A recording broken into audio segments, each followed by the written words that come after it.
Merhaba arkadaşlar, ben Forseti. Farm Manager 2021 oyunu oynamaya devam ediyoruz. Ben son bölümden sonra biraz oyunda birkaç bir şey yaptım. Çok bekleme kısımlarını kayda almak istemedim. O arada da bir tane çim tarlası yaptım buraya. Hayvanlarımıza çim verebilelim diye bir tane küçük mandıra yaptım. 4 tane ineğimiz var. Onları silaj, çim ve mahsulatla besliyoruz. Zaten koyunlarımız vardı. Bunlar da yine çim, mahsulat ve buğdayla besliyoruz. Aradaki tek fark bu buğday yerine ineklere silaj veriyoruz. Silaj üretimini de kendimiz yapabilelim diye buraya bir tane silaj deposu yaptım. Bir tane işçi çalışıyor. Samanlarımızı silaja çeviriyorum.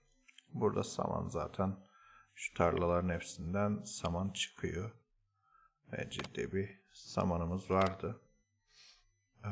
Nerede? Şurada. 30.000 samanımız var. Onları işte silaja çeviriyoruz. Bayağı bir silaj birikti. Bu hayvanların tüketemeyeceği kadar. Çim tarlasını sürebilmek için bir tane buraya şundan gerekli öz doldurmalı römork. Bir tane çim biçer aldık. Bir tane de şu çim biçme makinesi aldım. Bu 3 makineyle de bu çimlerimizi biçeceğiz. Onun dışında ekstra eklediğim bir şey var mı diye düşünüyorum. Yeni işçi almadık. Başka makine de almadık. Yeni başka bir binamız da yok. Paramız 36.000 ama yine bir kredi kullandım. 100.000 kredi kullandım. 2 taksidini ödedik.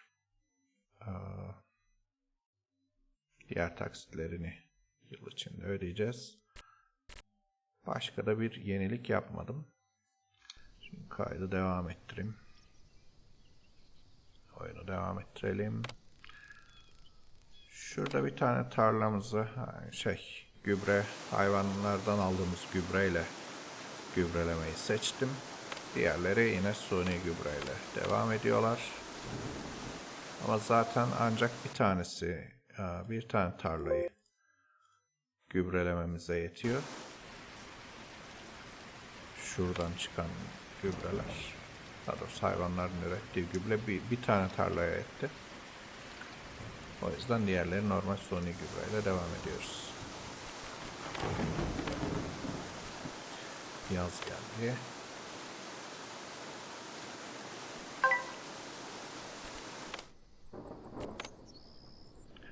Şunlar hasatlarına devam ediyor. Küçük seralarımız.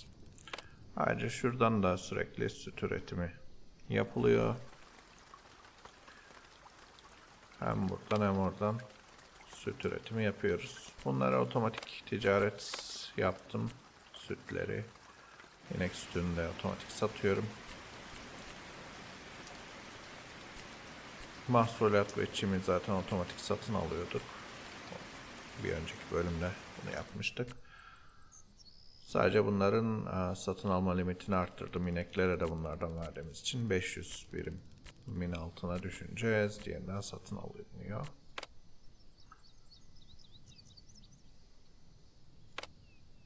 Karpuzlar olmuş. Kanola hasadı yapıyoruz.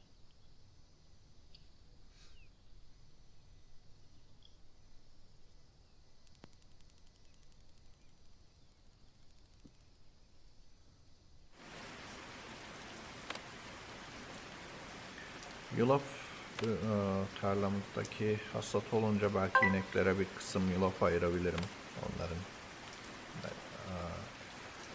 Onların rejimine bir tane daha ekstra gıda ekleyebiliriz.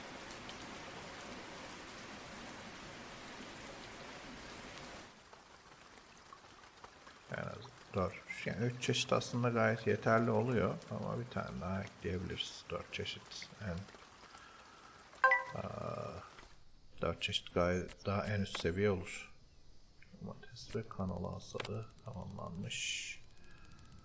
Koyunlara 4. çeşit için soya ya da bezelye alabilirim ama şu an için gerek de yok gibi.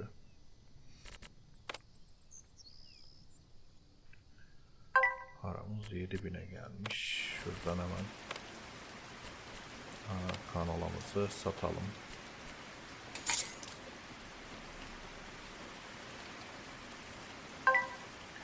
Şimdi zaten bir tarladan ürettiğimiz aşırı fazla. Bir tane tarla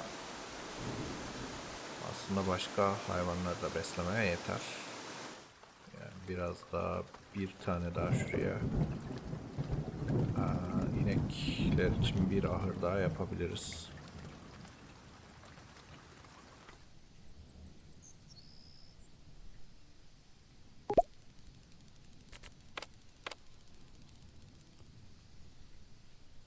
Çim için ambar yok diyorsun.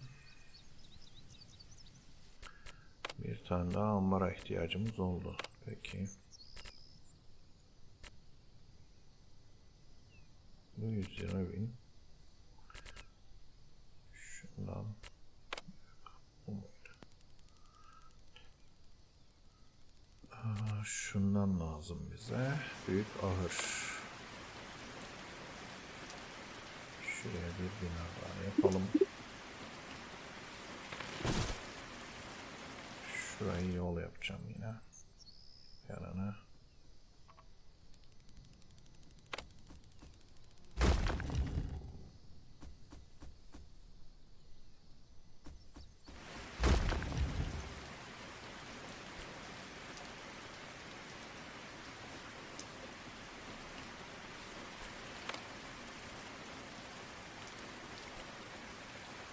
Geliyorlar.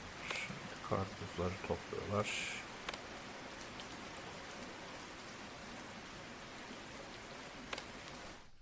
Arpa da olmuş, yulaf da olmuş, buğdayımız da olmak üzere.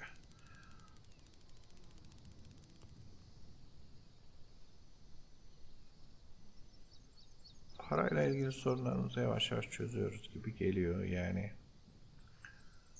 Şu her sezon işte ufak ufak birkaç ekleme yapıyoruz. Hem arazilerimize hem binalarımıza, hayvanlarımıza.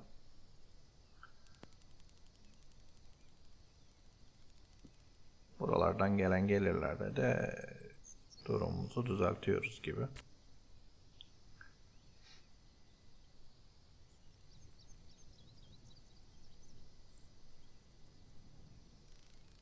Değirmen yapmayı düşünüyordum ama önce bir ahır yapmaya karar verdim.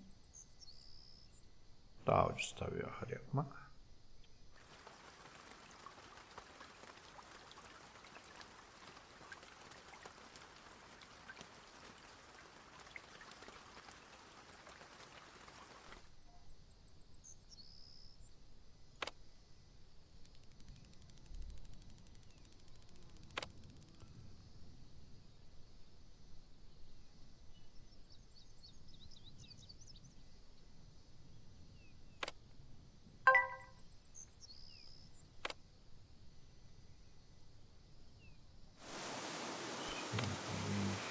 Bina arızası şu.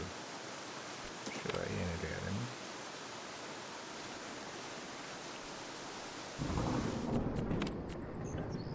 Çim, çilek ve kırmızı biber hasat edildi. Onları satmışlardır zaten.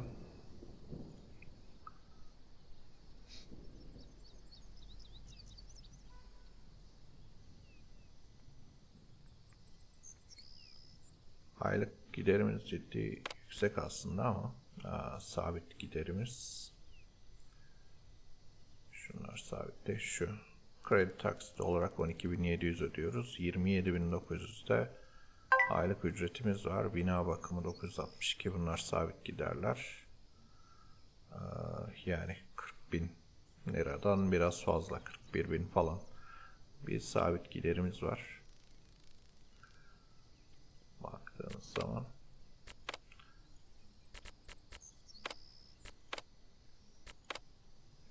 $22.000 karpuzdan gelecek şimdi.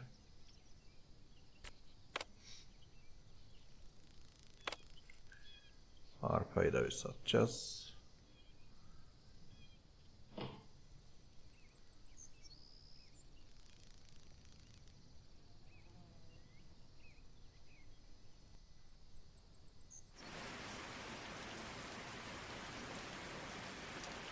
sabit gelirimiz de çoğalmaya başladı. En azından hayvanlardan şu iki taraftan toplamda aylık 15.000 falan kar ediyoruz. İkisinin toplamından. Artı 4 tane seramızdan da yaklaşık bir aylık ortalama 7-8 bin geliyor. Öyle düşününce sabit giderlerimizin yarısını bu binalar karşılıyorlar.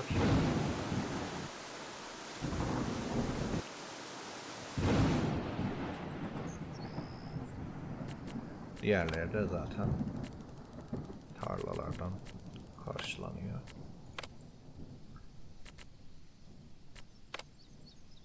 Evet, mesela arpa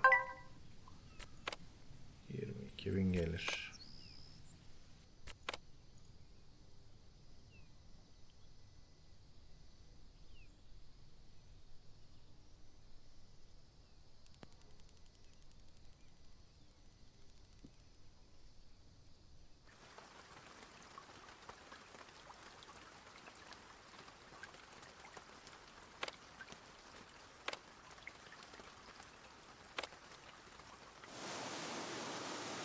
Yulafın bir kısmını ayıracağım dediğim gibi.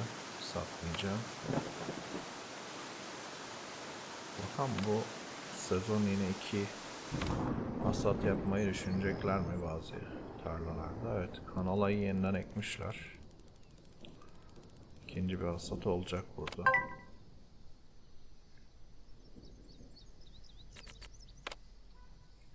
Yulaf hasadı yapmışız. Onu da satalım. 15.000'in 13.000'ini satalım. Arada ne oldu paramıza? Oo. İçer döverin bakımına da 55.000 lira gitmiş. Aşırı fazla. Ne oluyor?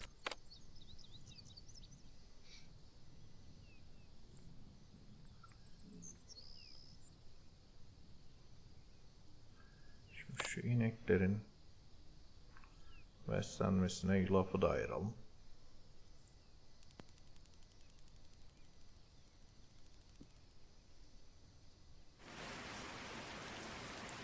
Ayrıca zaten gıda kalitesi maksimuma gelmiş oldu. 4 tane. 4 farklı çeşitle beslediğimiz zaman.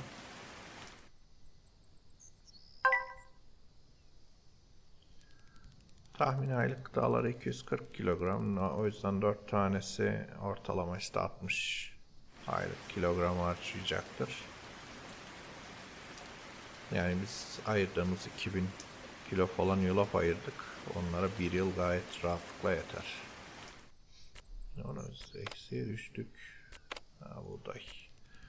Buğday hasadımız gelmiş. Pardon, çimli. Buğday nerede? Buğdayın da yine bir kısmını ayıracağım. 14.000'ler. Bunun 12.000'ini satalım. Gerisini koyunlara ayırıyoruz.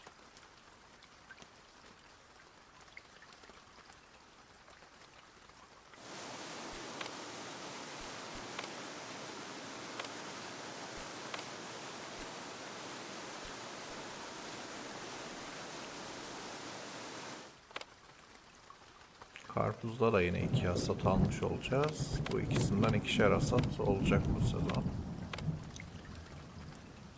Diğerleri tek. Meyveler büyümüş 5 gün sonra.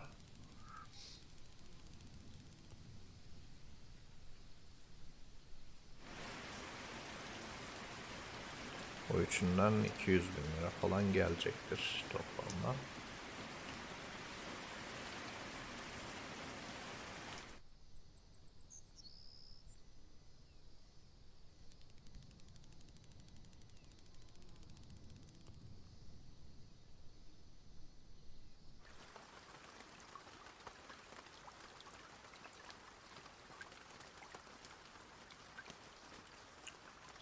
Daha fazla tarla yapmaya ihtiyacım şu an için yok galiba.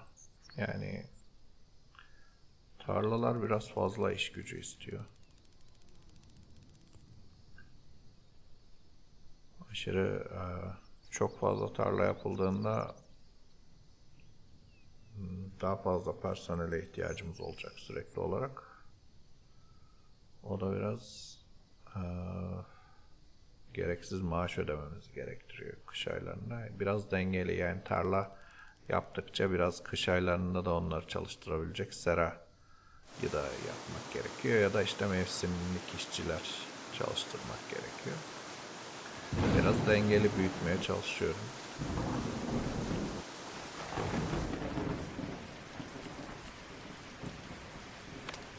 Önce kayısı hasatını yapmaya başladılar.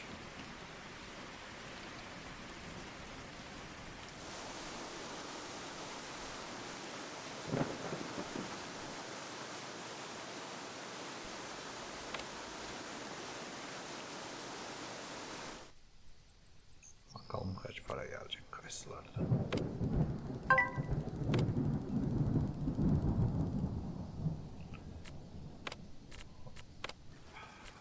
Kayısı 100.000 lira geldi sadece kayısıdan.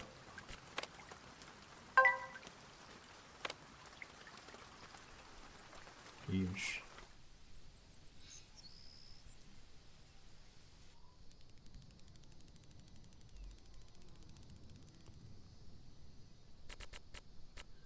O kadar para gelmişken bir eğitim daha yapayım ben.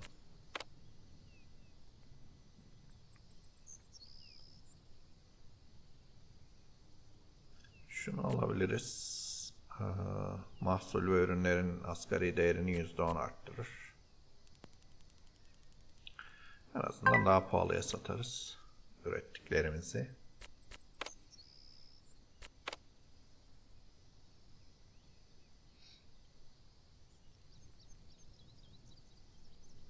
O eğitimleri yaptıkça da para kazanma oranımız artıyor. Ben bazı eğitimleri tamamladım zaten. Üretim hızını %10 ve %15 arttıracak. Şu iki eğitimi tamamladık. Depo kapasitesini %10 arttırdık. Makinelerin değerini %10 azaltan şu eğitimi yaptık. Şimdi bunu yapıyoruz. Şunu yapmışız. Faturaları %2 azaltan, %5 azaltan, çok büyük etkileri yok ama. Şunları başlarda yapmıştık sanırım. Makinelerin dayanıklılığını ve yıpranma süresini %10 azaltan, işçilerin gücünü %5 arttıran bir eğitim. Kalıcı işçilerin dinlenme sürecini %15 hızlandırdık. İşçilerin gücünü %10 arttıracak bir eğitim yapmışız. Başka da tamamladığımız eğitim yok.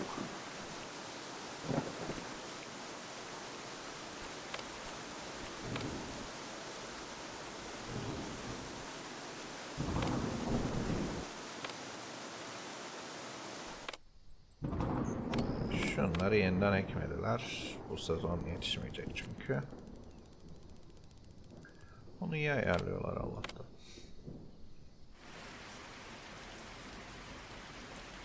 Boştan yere ekip masraf yapmıyorlar.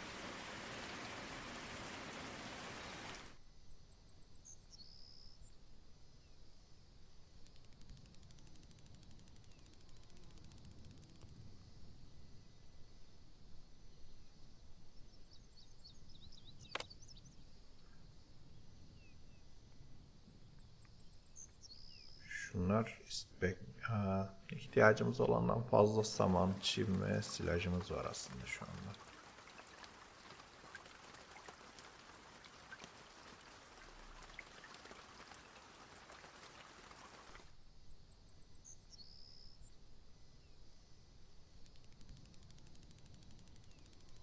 Yani bu kadar yiyemeyeceklerdir. Yani belki bir tane daha yapabiliriz şu mandıralardan. Çünkü zaten bunların yediği çim, silaj, mahsulat ve yulaf. Yulafı hatta koymaya da biliriz. Yediklerinin 3 tanesinin ikisini zaten fazla üretiyor olacağız. O yüzden bir tane daha şuraya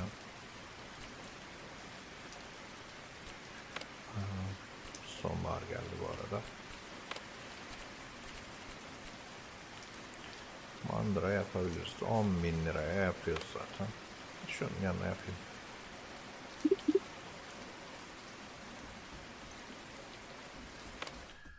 Buraya tabi bir işçiyi daha atamamız gerekecek. Şimdi bir işçi burada çalışıyor otomatik olarak. Bir işçi burada. Bunlar sürekli buradalar. Tek görevleri o. Bir işçi burada çalışıyor. 3. Bir tanesini de buraya alacağız. Hayvanlarla iyi çalışan kimse yok. Bir tane işe alalım.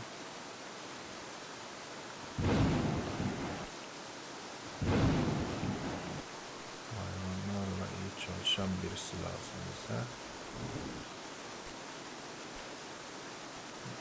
Şu. Ama tabii evimiz de yok bizim. Neyse dursun ya, önce işe almayalım. Mecbur birini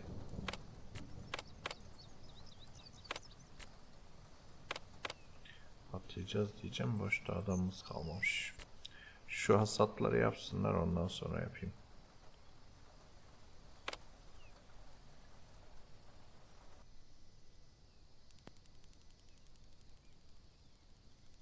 Herkes şimdi bahçede.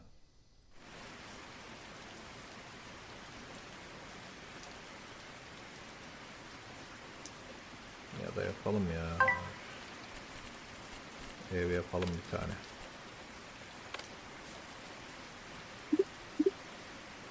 Şuraya.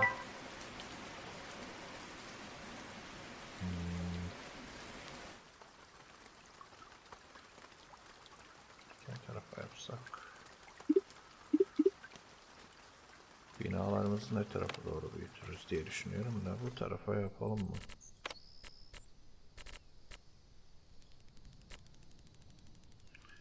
Paramız kalmamış. Şunları satayım önce. Armut'tan 92.000 lira gelecek. Güzel para. Hemen bir tane evimizi şuraya yapalım.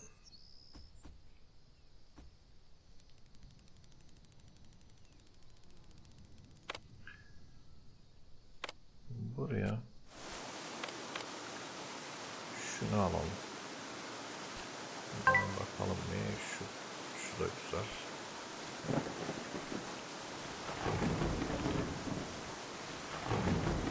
Şunun maaşı daha iyi, hem de hayvanlarla iyi çalışıyor. Bunu alacağım.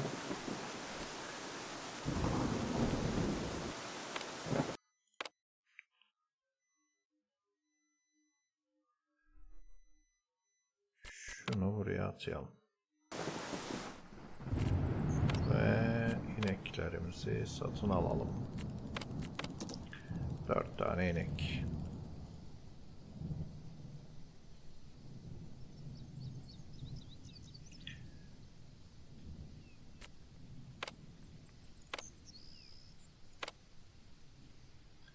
Şurada elmayı da hasat etmişler. Onu da satalım. 90.000 lira da buradan geldi. Fiyatı yükselmiş. Ve 169.000 lira paramız var artık.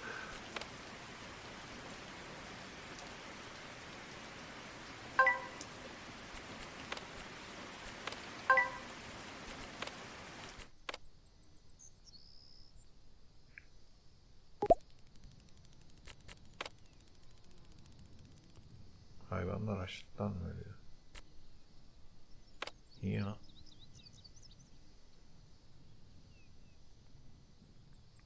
Tamam, geldi yiyecekleri. Ölmüyorlar artık.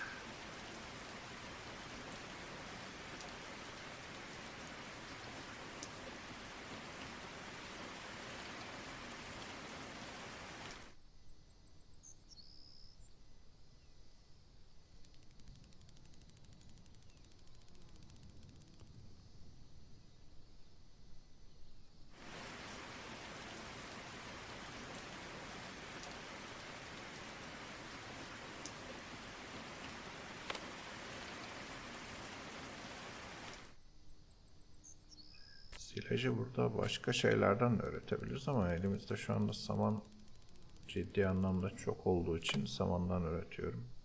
Ve sürekli de saman geliyor. Her tür tahılımızdan.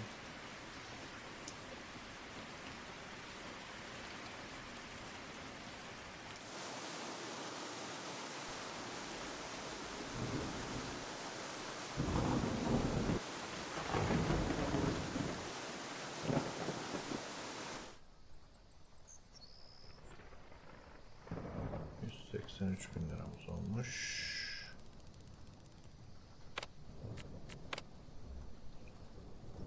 Kredimizin de çok bir şey kalmadı.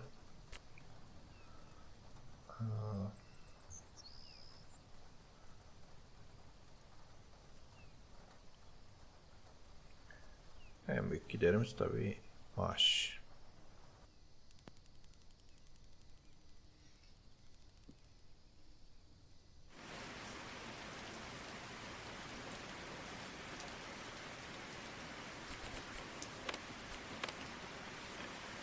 Satılabilecek bir şeyimiz var mı? Buğday satmıyoruz. Çim. Yulafı da bu kadar kalsın. Ben çimin bir kısmını satabilirim. Çim çok fazla üretiyoruz. 28.000 kilogram var. Savun 15.000'i satsak 4.000 lira.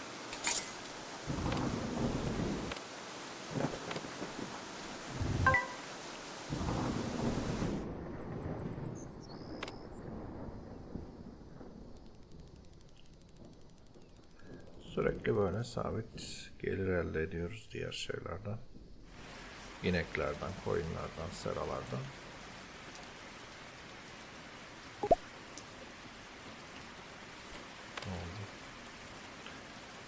Gübre deposu arızası. Yenileyelim.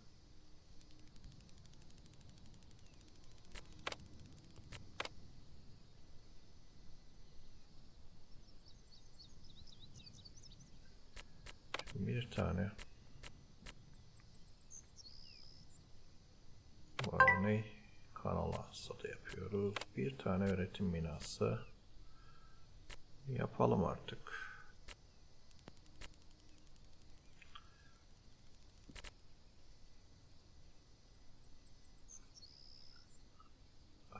Değirmen. Değirmen yapalım. Şu tarafa.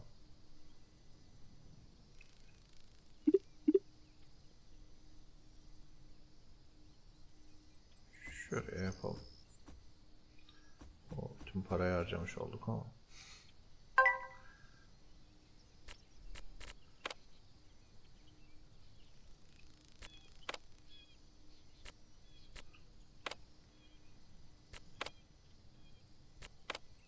Niye harcadık ya o kadar? Ha, traktörümüz arızalanmış. 15.000 ona gitmiş.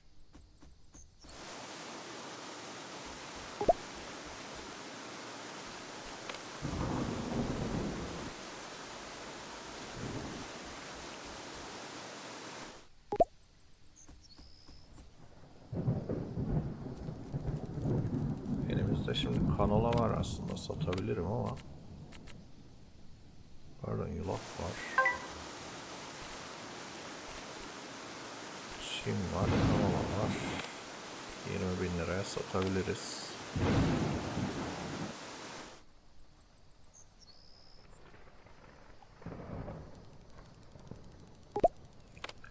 Şuraya.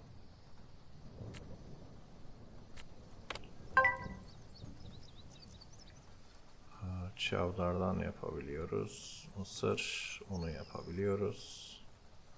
Keten. Yulaf. Buğday.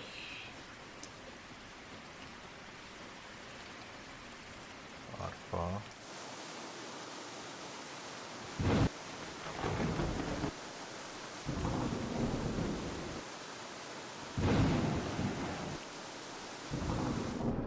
Çavdardan ne yapabiliyoruz? Organik buğday unu, çavdar unu, mısır unu, organik mısır unu, keten tohumu üretebiliyoruz. Yulaf ezmesi yapabiliyormuşuz yulaftan. Organik yulaf ezmesi yapabiliyoruz. Haşhaş tohumu, öğütülmüş haşhaş tohumu yapabiliyoruz.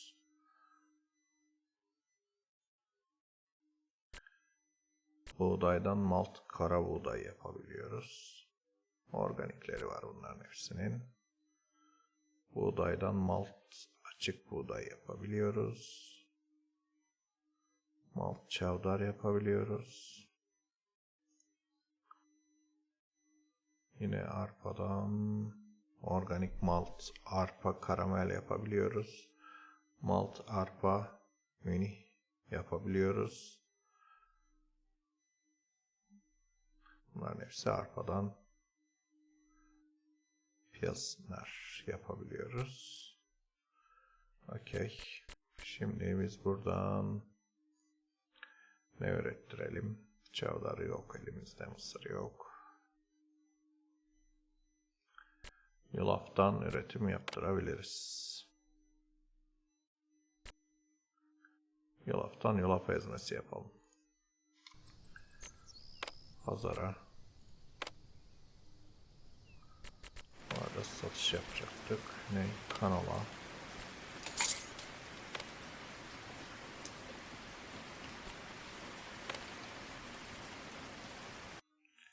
Değirmenimize çalışan atayacağız. Burada üretimde iyi olanları almamız lazım. Ama boşta hiç yok üretimde iyi olan. İyi değişsin orası. Ya da işe eleman alalım. İmalat konusunda iyi olan sen gel. Sen gelebilirsin. Bir tane daha vardı. Bu da şu olsun. 3 kişi yeter.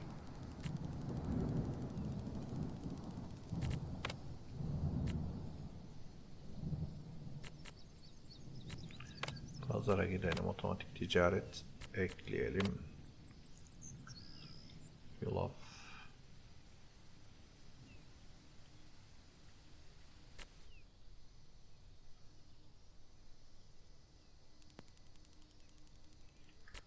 $500 birimin altına düşerse satın alsın. Bir otomatik ticaret daha ekleyelim. Yulaf ezmesi.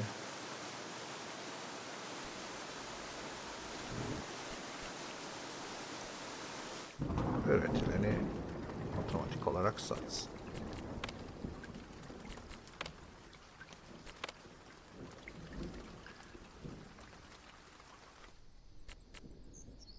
Sonraki sene zaten kendi yulafımızı kendimiz üretmiş olacağız. Ve başka şeyler için de kullanabiliriz değirmeni.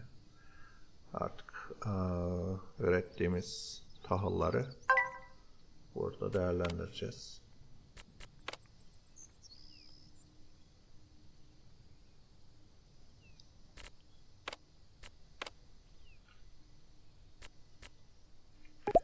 Ne kadara satılıyor? 200 kilosu mu?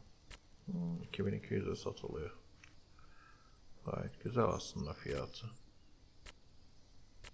Mesela yulafın 300 kilosu 462 lira.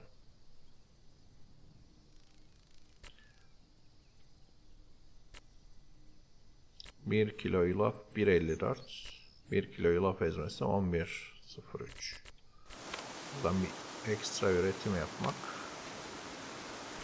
Tabii yarı yarıya düşüyor. 200'den 100'e düşüyor ama yine de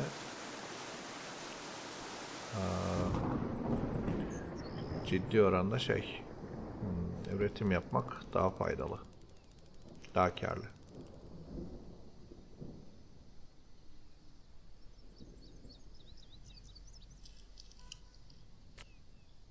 $35.000 lira paramız kalmış.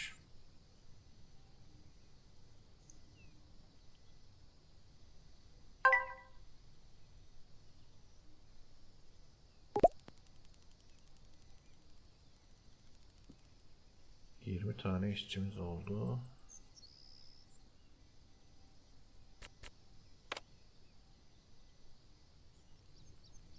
Karpuzları hasat ettiler. Oradan da biraz para gelecek. Ve eksiye düşmüş olsak da toparlayacağız.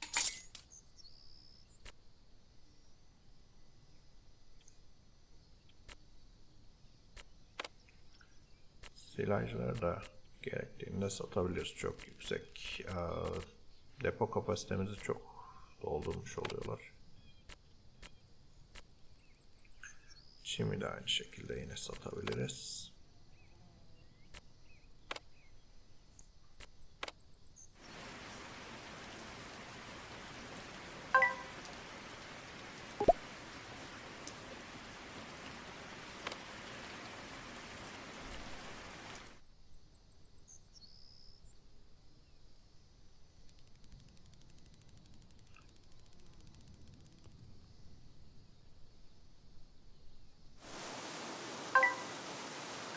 $500 tane yulaf almışlar. 1000 lira vermişler. 300 yulaf elması satmışız. Aynı gün 3300 kazanmışız. Yine 200 yulaf almışız. 400 vermişiz. 100 yulaf ezmesine 1100 lira kazanmışız.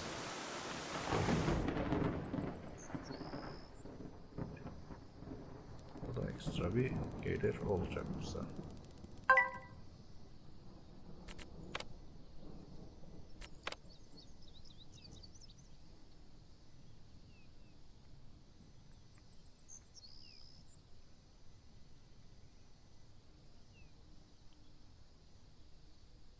Bütün hasatlarımız tamam. Hepsi gübrelendi bir sonraki sene için. Ağaçlarımızı topladık. Onlar da sonraki seneye hazırlar.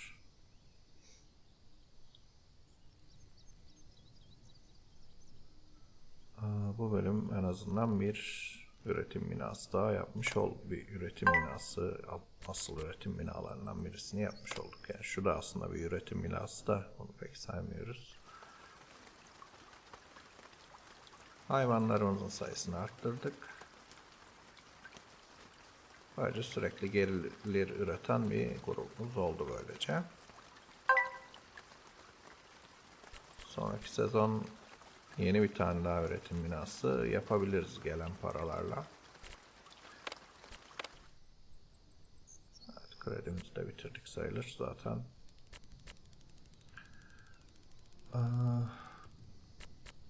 Bu bölümlük bu kadar olsun. Bir sonraki bölümde tekrar görüşürüz. O bölümde dediğim gibi yeni bir tane daha üretim binası ya da yeni bir hayvancılık binası, belki arıcılık ya da tavuk olabilir.